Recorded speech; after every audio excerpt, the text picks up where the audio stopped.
বাংলাদেশ ভারত সীমান্তে আবারও উত্তেজনা, কেবল উত্তেজনা নয়, চরম উত্তেজনা। তবে এবার আর ভারতীয় বাহিনীর চোখ রাঙ্গানি দেখছে না বিজিবি। চোখে চোখ রেখে জবাব দিচ্ছে, এমনকি নিজেরাও চোখ রাঙ্গানি দিচ্ছে। কেবল বিজিবি নয়, জবাব দিচ্ছে বাংলার দামাল ছেলেরাও। এরই মধ্যে বেশ কিছু এলাকায় লাঠি সোটা নিয়ে দৌড়ানি দিয়েছে বিএসএফকে। ধরে নিয়ে জব্দ করেছে এক অবৈধভাবে বাংলাদেশে ঢোকা কিছু ভারতীয়কেও। সব মিলে সীমান্ত এলাকায় আসলে কি ঘটছে, কেন ঘটছে, বিস্তারিত থাকছে জীবনের কথার এই পর্বে।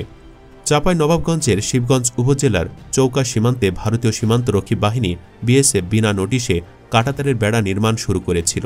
তার জন্য মাটি খনন কাজ শুরু করলে বাধা দেয় বর্ডার গার্ড বাংলাদেশ বিজিবি। এ পরিস্থিতিতে কাঁটাতারের বেড়া নির্মাণ কাজ বন্ধ রেখেছে বিএসএফ। ঘটনাস্থল পরিদর্শন করেছেন বিজিবির Rajshahi sector commander colonel Mohammad Imran Ibne A Rouf. তার উপস্থিতিতে পতাকা বৈঠকের পর নির্মাণ কাজ বন্ধ করে বিএসএফ।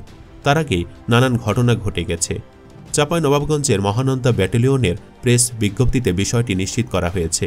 বিজিবি জানায়, গত রবিবার বিকাল ৫টার দিকে চৌকা বিওপির আওতাধীন মেইন আন্তর্জাতিক সীমান্ত পিলার নম্বর ১৭৭/২S থেকে আনুমানিক ১০০ গজ ভারতের অভ্যন্তরে চৌকা মাঠ নামক স্থানে কাঁটাতারের বেড়া নির্মাণের জন্য বিএসএফের ১১৯ ব্যাটালিয়নের সব দেলপুর ক্যাম্প মাটি খননের কাজ শুরু করে।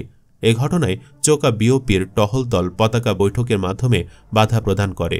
তবে এরই ধারাবাহিকতায় মঙ্গলবার সকাল ১১টার দিকে বিএসএফ কাঁটাতারের বেড়া নির্মাণের জন্য পুনরায় মাটি খনন শুরু করে। এ ঘটনায় বিজিবি তাৎক্ষণিক বাধা প্রদান করলেও বিএসএফ স্থানীয় জনসাধারণের সহায়তায় কাজে অব্যাহত রাখে ও অতিরিক্ত বিএসএফ সদস্য মোতায়েন করে। বিজিবি আরও জানায়, পরবর্তীতে বিকালে Rajshahi sector commander colonel Imran Ibne A Rouf ও ৫৯ বিজিবি অধিনায়ক লেফটেন্যান্ট কর্নেল গোলাম কিবরিয়া ঘটনাস্থল পরিদর্শন করেন। তাৎক্ষণিক বিএসএফ স্টাফ অফিসারের সঙ্গে বিজিবি কর্মকর্তাদের পতাকা বৈঠক অনুষ্ঠিত হয়। বৈঠকের পর বিএসএফ তাদের অতিরিক্ত সৈন্য প্রত্যাহার করে, বেসামরিক ব্যক্তিদের সরিয়ে নেয় এবং কাঁটাতারের বেড়া নির্মাণ কাজ বন্ধ রাখে। তবে কাজ বন্ধের আগে বেশ অনেক ঘটনা ঘটে গেছে। সীমান্ত আইন অনুযায়ী সেখানে কোনো ধরনের নির্মাণ কাজ করার আগে দুদেশের পক্ষ থেকে অনুমতি নিতে হবে। কেউ নিজেদের ইচ্ছে মতো কোনো বেড়াও দিতে পারবে না। এককভাবে এ কাজ করলে যে কোনো দেশের ভেতরে অন্য দেশ বেড়া দিয়ে দিতে পারে। তাতে পরবর্তীতে উত্তেজনা তৈরি হয়। সোজা বাংলায় পাশাপাশি দুই জমির মধ্যে কেউ পিলার তুলতে চাইলে তো দুপক্ষ উপস্থিত হয়ে সঠিকভাবে সীমানা নির্ধারণ করে পরে পিলার করতে হবে। এখন কেউ একাই যদি নিজের ইচ্ছে মতো পিলার করতে চায় তাহলে তো ঝামেলা লাগবেই। এখানেও বিষয়টা তেমনই ঘটেছে। ভারত বেড়া দিতে বাংলাদেশকে গোনায় ধরতে চায়নি। বিজিবিকে কোনো রকম নোটিশ না করেই তারা একাই মাতবরি করে বেড়া দেওয়া শুরু করে। তাতে তাদের বেড়া বাংলাদেশের সীমার মধ্যে ঢোকার সম্ভাবনা ছিল। মূলত সেজন্যই ওদের গর্ত খোঁড়া দেখেই উত্তেজিত হয়ে পড়ে এলাকাবাসী। একই সাথে বিএসএফকে বেড়া দিতে মানা করে বিজিবি। কয়েকবার মানার পরও তারা কথা শোনেনি। এক পর্যায়ে দুদেশের বাহিনীর মধ্যে বন্দুক তাক করার মতো ঘটনাও ঘটেছে। অকারণে গুলি ছড়ায় বিএসএফের কিছু সদস্যকে ধাওয়া করে সীমানাও ছাড়া করেছে বাংলাদেশের জনগণ। সবশেষ ৫৯ বিজিবি ব্যাটালিয়নের অধিনায়ক লেফটেন্যান্ট কর্নেল গোলাম কিবরিয়া জানান, চৌকা সীমান্তে ১৭৭/২S এলাকায় কাঁটাতারের বেড়া দেওয়ার জন্য মাটি খনন করছিল বিএসএফ। এ সময় বিজিবির পক্ষ থেকে বাধা দেওয়া হয়। এতে বেড়া নির্মাণ বন্ধ রাখে বিএসএফ। পরে দুপুরে বিজিবির অধিনায়ক পর্যায়ে বিএসএফের সঙ্গে পতাকা বৈঠক অনুষ্ঠিত হয়।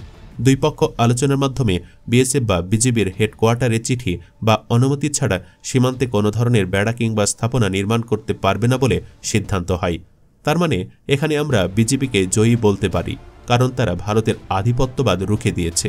অন্যদিকে আরও একটি বড় বিজয় এসেছে ঝিনাইদহের মহেশপুরে। পশ্চিমবঙ্গের উত্তর ২৪ পরগনা ও নদিয়া জেলার মধ্যবর্তী বাগদা ব্লকের রণঘাট গ্রাম সংলগ্ন কোদালিয়া নদী বরাবর ৫ কিলোমিটার এলাকা বাংলাদেশ পুনরুদ্ধার করে নিজেদের দখলে নিয়েছে। সম্প্রতি বাংলাদেশের সীমান্ত রক্ষী বাহিনী এমন দাবি করেছে। তবে এ বিষয়ে পাল্টা বক্তব্য দিয়েছে ভারতের সীমান্ত রক্ষী বাহিনী বিএসএফ। তারা বলেছে খবরটি ভিত্তিহীন। বিবাদপূর্ণ ওই এলাকা ঘুরে দেখা যায় পরিস্থিতি মোটামুটি স্বাভাবিক। তবে এলাকা জুড়ে চাপা উত্তেজনা বিরাজ করছে। স্থানীয় বাসিন্দারা জানান, সীমান্ত ও নদী বরাবর এলাকা নিজেদের দাবি করে নিয়মিত মাইকিং করছে বিজিবি। বিজিবির দাবি, রণঘাট এলাকায় শুধু কোদালিয়া নদী নয়, নদীর পরেও অন্তত ৪০০ মিটার এলাকা বাংলাদেশের ভূখণ্ড। তাই এই এলাকা থেকে ভারতীয়দের সরে যাওয়ার আবেদন জানাচ্ছে তারা। একই সঙ্গে নদী ও নদীর সংলগ্ন একাধিক পুকুর যেহেতু বাংলাদেশের, তাই ভারতীয় নাগরিকদের নদীতে পুকুরে গোসল করা কিংবা মাছ ধরার ক্ষেত্রেও নিষেধ করে মাইকিং করছে বিজিবি। স্থানীয় বিশ্বজিৎ বিশ্বাস বলেন, সীমান্তের রণঘাট এলাকার এই অংশে কাঁটাতার নেই, সীমান্তের ওপারেই নদী। তার দাবি, বিগত 50 বছর ধরে এই এলাকায় কোদালিয়া নদী তারা ব্যবহার করে আসছেন। তাদের ধারণা ছিল সীমান্ত নদীর মাধ্যমে বিভক্ত। তিনি জানান, নদীর পাড়ে যে সীমানা পিলার ছিল সেই পিলার সম্প্রতি বিজিবি তুলে নিয়েছে। সেই অংশে অন্তত 700 থেকে 800 বসতবাড়ি রয়েছে। সীমান্তের এ অংশে এবং সীমান্তের 0 পয়েন্ট এলাকায় ভারতের চাষবাসের জমি রয়েছে। নদী বা নদীর সংলগ্ন সীমান্ত এলাকায় বাড়তি বিজিবি বিএসএফের উপস্থিতি চোখে পড়েনি। ঝিনাইদহের মহেশপুর উপজেলার সীমান্ত এলাকায় ভারতের দখলে থাকা কোদালিয়া নদী বরাবর 5 কিলোমিটার এলাকা সম্প্রতি বিজিবি পুনরুদ্ধার করেছে বলে খবর ছড়িয়ে পড়েছে। স্বাধীনতার পর থেকে কোদলা নদীর বাংলাদেশ সীমান্তের ওই অংশ ভারতের দখলে। গত সোমবার সন্ধ্যায় 58 বিজিবির এক সংবাদ বিজ্ঞপ্তিতে এ তথ্য জানায়। বিজিবির প্রেস বিজ্ঞপ্তিতে জানা যায়, কোদালিয়া নদী বাংলাদেশের অভ্যন্তর থেকে দক্ষিণ দিকে প্রসারিত হয়ে মহেশপুরের মাটিলা এলাকায় 4.80 কিলোমিটার দীর্ঘ বাংলাদেশ ভারত সীমান্ত চিহ্নিত করেছে। 1961 সালে প্রণীত বাংলাদেশ ভারত মানচিত্র অনুসারে কোদালিয়া নদীর উল্লেখিত 4.8 কিলোমিটার নদী সম্পূর্ণ বাংলাদেশ সীমান্তের শূন্যরেখার অভ্যন্তরে অবস্থিত। বিজ্ঞপ্তি থেকে আরও জানা যায়, সম্প্রতি কোদালিয়া নদীর প্রকৃত মালিকানা সংক্রান্ত এ বিষয়টি 58 বিজিবির নজরে আসে। এরপর বিজিবি প্রথমে বিভিন্ন নথিপত্র, স্থানীয় প্রশাসন ও মানচিত্র থেকে নদীটির প্রকৃত অবস্থান সম্পর্কে নিশ্চিত করে বিএসএফের অবৈধ আধিপত্য বিস্তারের বিষয়ে তীব্র প্রতিবাদ জানায়। পরে 58 বিজিবির সদস্যরা সাহসিকতা ও পেশাদারিত্বের সঙ্গে কোদালিয়া নদী নিজেদের আয়ত্তে আনতে সক্ষম হয়। বর্তমানে বিজিবির সদস্যরা প্রয়োজনীয় জনবল বৃদ্ধির পাশাপাশি এলাকার জন্য যন্ত্রচালিত বোট এবং নদীর পাড়ে দ্রুত টহলের জন্য অল টেরেইন ভেহিকেল বরাদ্দ করা হয়েছে। পাল্টা বিবৃতি প্রকাশ করে বিএসএফের সাউথ বেঙ্গল ফ্রন্টিয়ার বলেছে, বাংলাদেশি সংবাদ মাধ্যমের একটি অংশে প্রকাশিত এই ধরনের প্রতিবেদনে সত্য ও বিশ্বাসযোগ্যতার অভাব রয়েছে। প্রতিবেদনটিকে ভিত্তিহীন এবং দায়িত্ব জ্ঞানহীন বলে উল্লেখ করেছে বিএসএফ। ভারতের সীমান্তরক্ষী বাহিনীর দাবি, ভারতীয় ভূখণ্ডের 1 ইঞ্চিও প্রতিপক্ষের দ্বারা অধিগ্রহণ করা হয়নি বা হবেও না।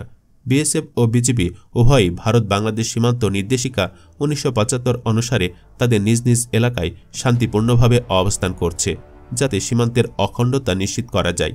আন্তর্জাতিক সীমানা ও বিএসএফের ডিউটি প্যাটার্ন কয়েক দশক ধরে অপরিবর্তিত রয়েছে। ভারত 1 ইঞ্চি জমিও ছাড়বে না, আমরা কি ছেড়ে দেব বলে প্রশ্ন তুলছেন সেই এলাকার মানুষ। তাদের কথা, আমরা কি ভেসে আসছি নাকি?